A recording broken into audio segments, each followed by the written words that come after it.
안녕하세요. 반값보험료 만들기입니다.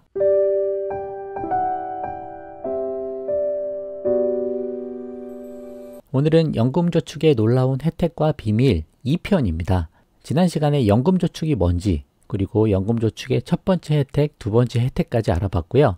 오늘은 세 번째, 네 번째 혜택 이어가 보도록 하고, 연금저축 투자할 때 우리가 주의사항이 있는데 그 부분도 한번 설명을 좀 해보도록 하겠습니다. 첫 번째, 두 번째 혜택 간단하게 빨리 복습해보고 세 번째, 네 번째로 이어가 보도록 할게요. 내용이 많아서 빨리 시작해 보도록 하겠습니다.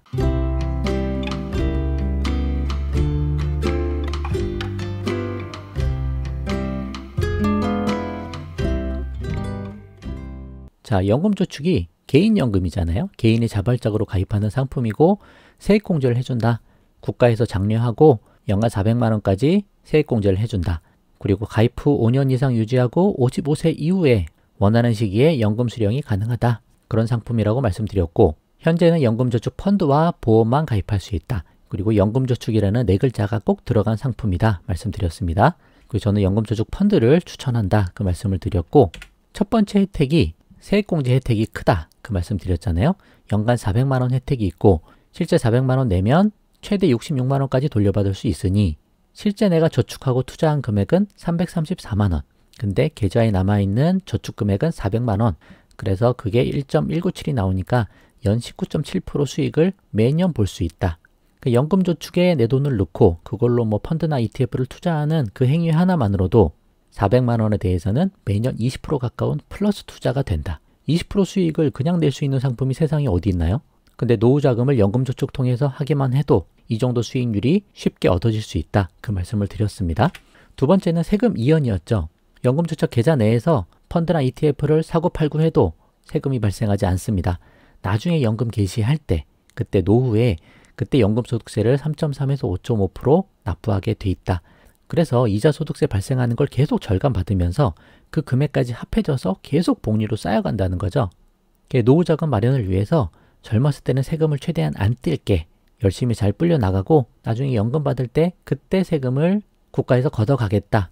세금을 뒤쪽으로 밀어준다. 세금 이연 효과가 있다. 그게 두 번째라고 말씀드렸어요. 그러면 세 번째 혜택부터 이어가 보도록 하겠습니다. 자, 세 번째 혜택은요. 세금을 이연도 해줬는데 저율과세다. 세율 자체도 작다. 그런 혜택이 있다는 거예요.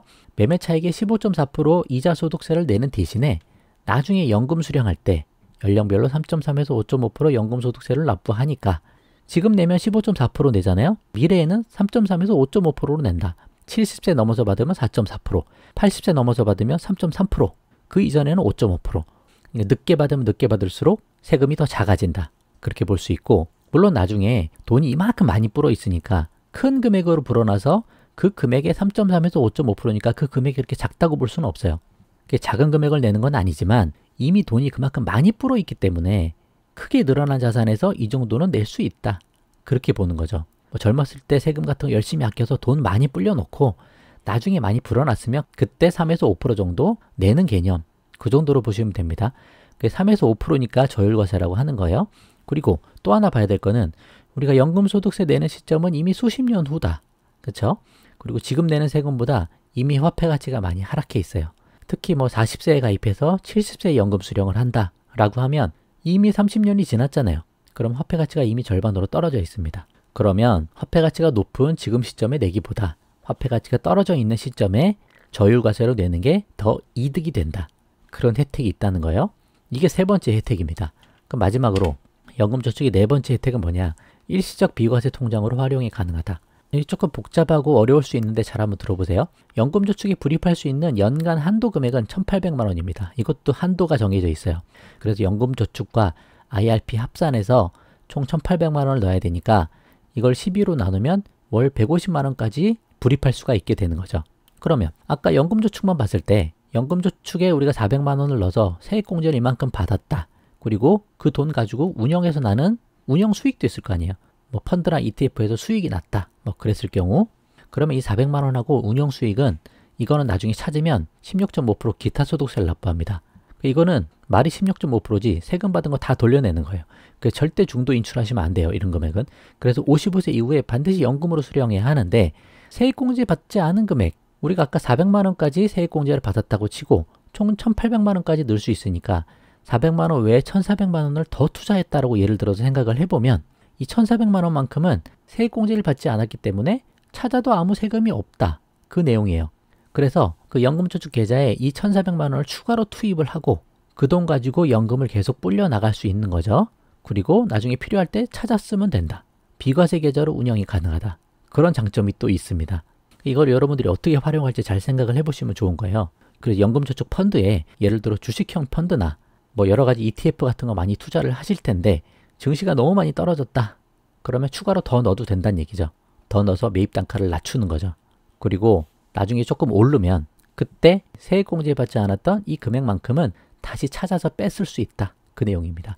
그렇게 운용을 할 수 있다는 거죠. 이 안에서는 사고 팔고 해도 계좌에서 돈을 찾지만 않으면 세금이 없으니까. 그렇죠? 그래서 이렇게 일시적 비과세 통장으로 활용할 수 있는 방법도 있다. 자, 이렇게 4가지 말씀드렸는데 4가지 한번 정리해 볼게요. 첫 번째, 세액공제를 해준다. 연간 400만 원까지 해준다고 보고 66만 원씩 돌려받을 수 있으면 매년 19.7%, 20% 가까운 수익을 부가적으로 낼 수 있다.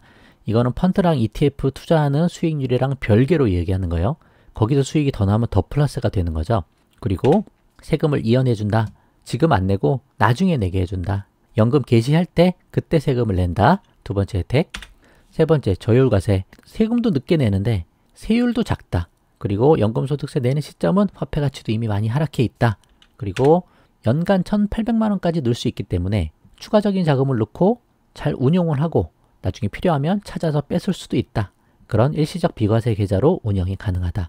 이렇게 4가지 말씀드렸습니다. 이걸 잘 활용할 수 있으면 매우 좋은 거예요. 그래서 노후 자금을 위해서 이렇게 압도적으로 여러 가지 혜택을 많이 넣어놨다. 그래서 어렵지만 이 상품만큼은 정확하게 우리가 공부를 할 필요가 있다라고 말씀드리는 부분입니다. 자, 주의사항 몇 가지만 더 말씀드릴게요. 첫 번째, 노후 자금용으로만 사용을 하셔야 됩니다. 이름이 연금저축이잖아요. 앞에 연금이 들어가잖아요. 연금으로 탔어야 된다는 거예요. 연금으로 탔을 경우에만 이런 세제 혜택을 주겠다. 그런 내용이기 때문에 반드시 하셔야 되는 겁니다.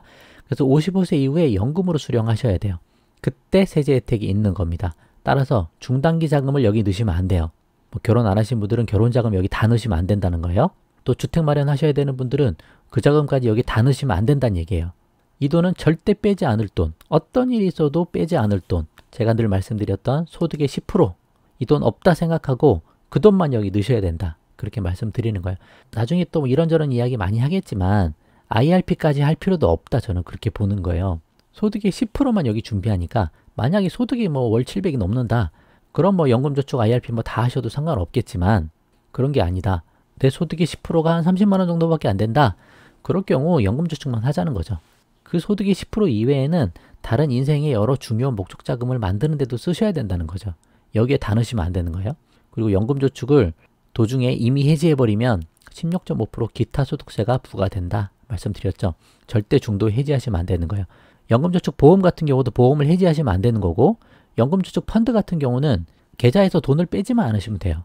그 계좌 안에서 돈이 한번 들어갔고 거기서 매매 차익이 나고 하는 거 뭐 거기서 사고 팔고 하는 거는 상관이 없는데 거기서 계좌에서 돈을 출금하는 순간 기타 소득세가 부과될 수 있다. 밑에 보시면 연금저축을 중도 해지하는 경우 세액공제를 받은 납입액 아까 400만 원까지 넣었으면 그 금액이 해당되겠죠. 그리고 연금저축의 운용수익 400만 원에 대한 운용수익 그리고 만약에 1,800만 원까지 넣었다. 거기에 나오는 운용수익까지도 그 금액은 전부 다 혜택을 본 거다라고 간주하고 그 돈을 찾았으면 16.5%의 기타 소득세가 적용된다. 사실상 세제 혜택을 누리지 못하게 된다는 거죠. 그러니까 중도 해지하거나 연금 외 수령, 연금으로 수령하는 게 아니고 돈을 찾아 쓰거나 그렇게 되면 기타 소득세 16.5%가 나온다. 그럼 생각보다 많은 금액을 다시 세금으로 돌려내는 개념이다. 그래서 이거 매우 중요한 거예요. 여기 넣는 돈은 절대 안 찾는 돈이다. 그 생각만 하고 소득의 10%를 잘 운용하시면 좋겠다 말씀드리고 두 번째는 10년 이상 분할 수령해야 합니다. 연금 받을 때 10년 이상 나눠서 받아야 돼요. 그래야 세제 혜택이 있는 거예요. 2013년 3월 이후 개설된 연금저축 IRP는 모두 다 그렇습니다. 근데 그 전에 가입한 거는 5년간 분할 수령도 가능하다. 그 정도만 참고하시면 되고 일단 10년 이상 분할 수령한다. 그렇게 생각하시면 돼요. 그리고 연간 총 수령 금액을 1,200만 원 이내로 조정하는 게 좋겠다. 일반적으로. 그래서 연간 1,200이면 월 한 100만 원 정도 되겠죠?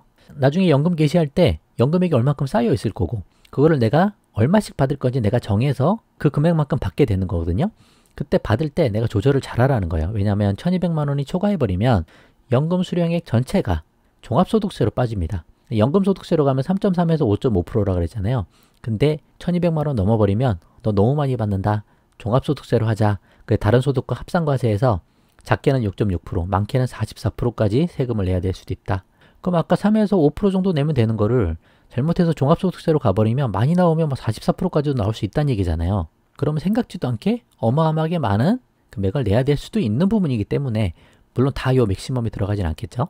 그러니까 이 부분도 감안을 하셔야 된다. 그리고 공적연금 수령액은 요 연간 수령금액 1200만 원에 포함되지 않는다. 그렇게 돼 있습니다. 그러니까 뭐 국민연금 받고 하는 거 그런 거는 신경 안 쓰셔도 되세요. 뭐 이렇게 자세히 보면 금융감독원에서 이렇게 표시해놨는데 이 1200만 원 한도에 적용되는 게 퇴직연금, 그러니까 IRP죠. IRP 본인이 추가 납입한 거 그거 포함되고 개인연금 중에 연금저축이 포함된다. 그 외에 국민연금, 공무원연금, 사학연금, 군인연금 여기서 아무리 돈 받아도 이 1200만 원 한도에는 적용이 안 된다. 그 정도 참고해 보시면 좋을 것 같습니다. 그래서 이렇게 주의사항도 한 3가지 말씀드렸어요. 연금저축의 장점 그리고 주의사항 그런 것들 말씀드렸고 이제 다음에는 연금저축 보험과 연금저축 펀드 그거 좀 비교하면서 펀드가 어떤 쪽에 좀 유리한지 그리고 앞으로는 어떤 식으로 투자하는 게 좋은지 그런 부분까지 한번 살펴보도록 하겠습니다. 이거에 대해서 좀 잘 아시고 금융지식이 있으신 분들은 뭐 쉽게 이해가 되셔도 그렇지 않으신 분들은 좀 되게 어려울 수 있어요. 이게 제가 다른 분들한테도 막 설명을 여러 번 드린 적이 있는데 좀 이해하기 어려워 하시더라고요. 원래 상품 자체가 어렵습니다. 그렇지만 노후자금을 위해서 이거보다 더 좋은 게 없기 때문에 다른 여러 가지 상품 공부하시지 마시고 그냥 이거 하나만 좀 집중적으로 공부를 해보자. 제가 말씀드리는 게 좀 어렵고 이해가 잘 안 되면 다른 분들도 뭐 쉽게 설명하시는 분들 찾아서 연금저축 펀드만큼은 그분들 통해서라도 공부를 해보시는 게 더 좋겠다. 왜냐면 그만큼 우리한테 유리한 상품이기 때문에 그렇습니다. 아무쪼록 어렵지만 조금이라도 도움이 됐으면 좋겠고 앞으로도 영상이 몇 개 더 올라갈 텐데 그거 한번 보시고 잘 방향 잡아보시면 좋겠습니다. 그럼 오늘 영상은 여기까지만 하고요. 도움 되셨으면 구독과 좋아요 부탁드리고 공유도 많이 부탁드립니다. 마칠게요. 감사합니다.